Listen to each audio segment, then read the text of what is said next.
कहानी की शुरुआत होती है फे नाम के एक लड़के से जो एक साथ सैकड़ों दुश्मनों का सामना कर रहा था। उसने अपनी मार्शल आर्ट्स की कला से कईयों को धूल चटा दी, मगर बदकिस्मती से सबने एक साथ हमला करके उसे बेहोश कर दिया। तभी उसे अपने बचपन की झलक दिखाई दी जब वो अपने पिता के साथ एक अनाथ आश्रम चलाता था। एक दिन उन्हें फियरी नाम का एक लड़का मिला जो बिल्कुल मरने की हालत में था। वो तुरंत फियरी को अपने अनाथ आश्रम में ले आए और उसका इलाज किया। तब फे ने उसे फिर से उठने की हिम्मत दी और कहा कि मैं हमेशा तुम्हारी रक्षा करूंगा।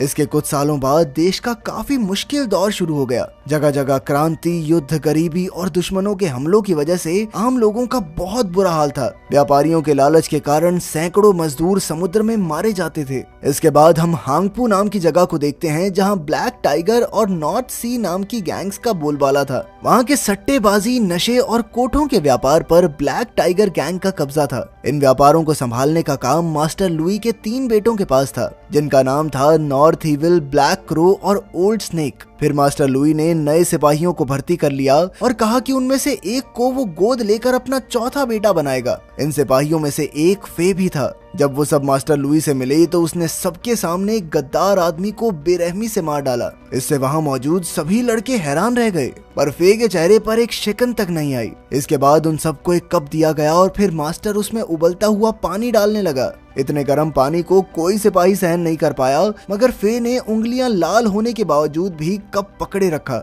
इसके बाद मास्टर ने सबको अपनी दुश्मन गैंग नॉर्थ सी के लीडर को मारने का हुक्म दिया और कहा कि जो भी इस काम को पूरा करेगा वही उसका चौथा बेटा बनेगा। अब फे ने अगले दिन नॉर्थ सी के अड्डे पर हमला कर दिया। उसने अकेले ही सभी गार्ड्स पर हमला करके उन्हें ठिकाने लगा दिया। आखिरकार उसका सामना गैंग लीडर से हुआ। दोनों के बीच जबरदस्त मुकाबला शुरू हो गया, लेकिन अंत में फे ने अपनी मार्शल आर्ट्स की ताकत से अपने दुश्मन की ही तलवार से उसी का गला काट दिया। तभी अचानक नॉर्थ सी के कई गुंडों ने उसे घेर कर इकट्ठे हमला बोल दिया। कहानी की शुरुआत इसी जगह से हुई थी, मगर तभी फे के साथ ही बिग टूथ ने ऐन वक्त पर वहां आकर पटाखों की दुकान में आग लगा दी और फे को लेकर वहां से भाग निकला। जब वो ब्लैक टाइगर के अड्डे पर पहुंचा तो फे की बहादुरी देखकर मास्टर बेहद खुश हुआ और उसने फे को गोद ले लिया। वहीं दूसरी ओर जब नॉर्थ सी के लीडर के बेटे वुलोंग ने अपने पिता का सर चौराहे पर लटकता हुआ देखा तो उसका खून खौल उठा। अब उसने अपने पिता के कातिल का खात्मा करने की ठान ली थी। उधर जब फे की हालत सुधरी तो उसे गोद लेने की रस्म में टैटू बनवाने को कहा गया। तब टैटू बनाने वाले ने फे को बताया कि ब्लैक टाइगर गैंग का एक खुफिया खजाना है जो सिर्फ 2 अलग अलग चाबियों से खुल सकता है। ये चाबियां इस वक्त मास्टर के बेटे ब्लैक क्रो और ओल्ड स्नेक के पास थी। मास्टर का बेटा बनने के बाद फे ने अपनी फौज के साथ नॉर्थ सी गैंग के इलाके पर हमला कर दिया। इस युद्ध में उनकी जीत हुई, मगर न जाने कैसे वुलोंग वहां से बचकर भाग निकला। इसके बाद सभी लोग फे की इज्जत करने लगे और उसने गैंग को संभालने का जिम्मा उठा लिया। फे ने अपनी देखभाल के लिए ऑर्किड नाम की एक लड़की को रखा था जो शायद उसकी बचपन की दोस्त थी। एक शाम वो अपने बाकी भाइयों के साथ खाना खाने बाहर गया। हर कोई उसकी काबिलियत से खुश था, मगर नॉर्थ एविल उससे जलता था। उसने फे से लड़ाई करने की बहुत कोशिश की, पर फे ने उसे नजरअंदाज कर दिया। फिर अगले दिन मास्टर लुई के अंग्रेज साथियों ने उससे 300 गुलामों की मांग की। तब मास्टर ने अपने गुंडों से कहकर जबरदस्ती 300 लोगों को गुलाम बना दिया। इधर फे को बार बार अपना बचपन दिखाई देता था। एक दिन उसने ऑर्चिड को अपनी जिंदगी की कहानी सुनाई और तब हमें पता चला कि एक दिन फे अपने अनाथ आश्रम के दोस्त फियरी, फा और चुन के साथ खेल रहा था कि तभी ब्लैक टाइगर के गुंडों ने फा को अगवा कर लिया ताकि वो उसे कोठे पर बेच सकें। जब फे के पिता को ये पता चला तो वो तुरंत उस गुंडे को पकड़ने निकले, लेकिन तब तक बहुत देर हो चुकी थी क्योंकि वो फा को पहले ही बेच चुका था। इसके बाद ब्लैक टाइगर गैंग ने फे के पिता के अनाथ आश्रम में आग लगा दी। फे के पिता सभी बच्चों को बचाने में जुट गए, पर इसी चक्कर में अपनी जान से हाथ धो बैठे। इससे फे और फियरी को इतना गुस्सा आया कि वो उस ब्लैक टाइगर गैंग के गुंडे के घर बदला लेने पहुंच गए, मगर उसे तो पहले ही किसी ने मार दिया था। इसके बाद उन दोनों को एक गुरु ने अपने पास रखा और कई सालों तक उन्हें मार्शल आर्ट्स की शिक्षा दी। फिर बड़े होकर जब वो अपने शहर लौटे तो उन्होंने अपनी ही ईगल गैंग बना ली। अब उन्होंने फे के पिता और बाकी सबके माँ बाप की मौत का बदला लेने का फैसला किया, जिन्होंने ब्लैक टाइगर की गुलामी में अपनी जान गंवा दी थी। तब से फे ब्लैक टाइगर गैंग का हिस्सा बनने की कोशिश करने लगा। ऑर्चिड ने तवायफ होने का नाटक किया और वहीं फियरी और चुन ईगल गैंग को बढ़ाते रहे। तब हमें ये पता चलता है कि फे ब्लैक टाइगर गैंग में इसलिए शामिल हुआ ताकि वो उसे अंदर से खत्म कर सके। जल्द ही फे ने सारी जानकारी इकट्ठा करके ईगल गैंग तक पहुंचा दी। आखिरकार इतने सालों की प्लानिंग के बाद अब वो अपने मंसूबों को अंजाम दे सकेंगे। एक दिन फियरी, चुन और उसके साथियों ने मिलकर ओल्ड स्नेक पर हमला कर दिया। फिर वो उसे एक सुनसान जगह पर ले आए और उसे तड़पा तड़पा कर मार डाला। इसके बाद चुन ने उसकी जेब से चाबी निकाली और उसकी डुप्लीकेट बनाकर वापस रख दी। फिर रात को उन्होंने एक संदेश के साथ ओल्ड स्नेक की लाश ब्लैक टाइगर के अड्डे पर पहुंचा दी। उस पर लिखा था कि सबको अपने बुरे कर्मों का फल मिलेगा। यह देखकर मास्टर का दिल दहल गया, पर उसने देखा कि चाबी सुरक्षित थी।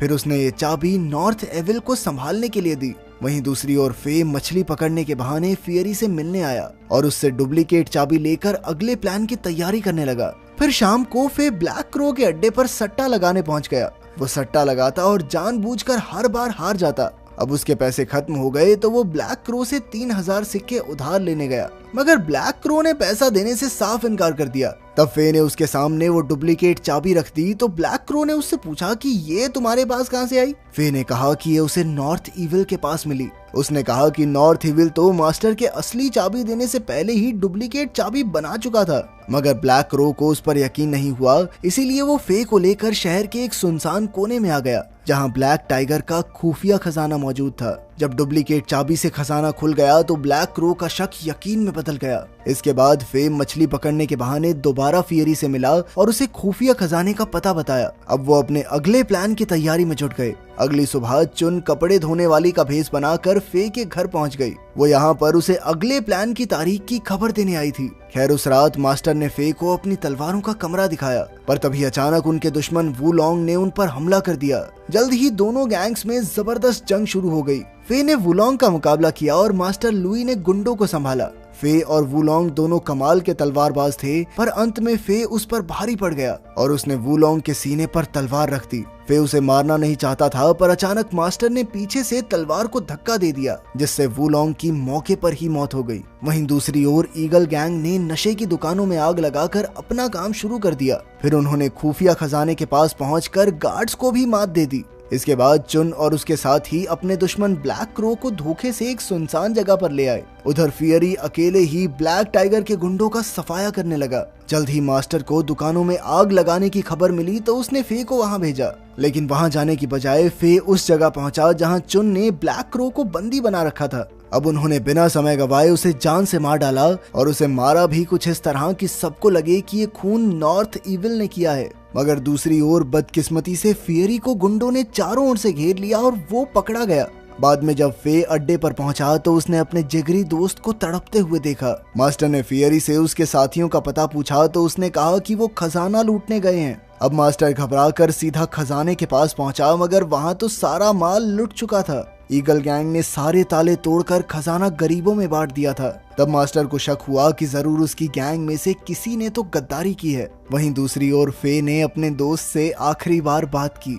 फियरी ने अपना अंत स्वीकार कर लिया था, क्योंकि वो जानता था कि फे की जान बचाने के लिए उसे अपनी जान की कुर्बानी देनी ही होगी। इसीलिए उसने फे को अपना मिशन पूरा करने का वादा करने को कहा। कुछ ही देर में मास्टर गुस्से से तिलमिलाता हुआ आया और उसने फे से फियरी को मौत के घाट उतारने को कहा। लेकिन तभी सिपाही ब्लैक क्रो की लाश मास्टर के सामने ले आए, जिसे देखकर मास्टर के होश उड़ गए। उसकी लाश पर नॉर्थ इविल की तलवार का निशान था, जिसे देखकर मास्टर को उस पर शक हो गया। तब नॉर्थ इविल ने अपनी बेगुनाही साबित करने के लिए फियरी को अपने मालिक का असली नाम बताने को कहा, मगर फियरी ये बताने से पहले ही चल बसा। ये देखने पर सभी को लगा कि नॉर्थ इविल ने फियरी को मारकर सच को दबाने की कोशिश की है। खैर मास्टर बिना कुछ कहे वहां से चला गया। वहीं फे को फियरी की मौत का बहुत गहरा सदमा लगा था और वो अपने दोस्त के साथ बिताई हुई यादों में खो गया। फिर अगली सुबह फे ने ऑर्किड की बाहों में रोकर फियरी की मौत का गम मनाया। ऑर्किड ने उसे शांत किया और अपने मिशन पर ध्यान देने को कहा।